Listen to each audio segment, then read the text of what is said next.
दीना में तेज रफ्तार कार खाई में गिरने से 1 साला बच्चा जा बहक और 22 साला खातून शदीद जख्मी हो गई। ट्रैफिक का ये खौफनाक हादसा जेहलम की तहसील दीना के नवाही इलाके में पेश आया, जहां तेज रफ्तार कार ड्राइवर के काबू से बाहर होकर सड़क से नीचे खाई में जा गिरी। हादसे में बरतानिया से आई 22 साला खातून शदीद जख्मी हो गई, जबकि इसका 1 साला बेटा जा बहक हो गया।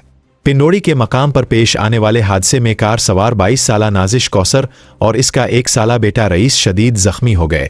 रेस्क्यू 1122 की टीम ने मौका पर पहुंचकर दोनों जख्मियों को डिस्ट्रिक्ट हेड क्वार्टर अस्पताल जेहलम मुंतकिल किया, जहां जख्मों की ताब ना लाते हुए मासूम बच्चा जान की बाजी हार गया। एनी शाहिदीन के मुताबिक हादसे का शिकार होने वाली कार मंगला से दीना की जानिब आ रही थी और तेज रफ्तारी के बाइस ड्राइवर से बेकाबू होकर खाई में जा गिरी।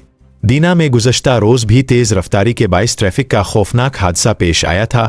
हादसा नवाही इलाके गुढ़ा चूदरिया में पेश आया, जहां 2 मोटरसाइकिलों के दरमियान खौफनाक तसादुम के नतीजे में एक खातून समेत 3 अफराद जख्मी हो गए थे।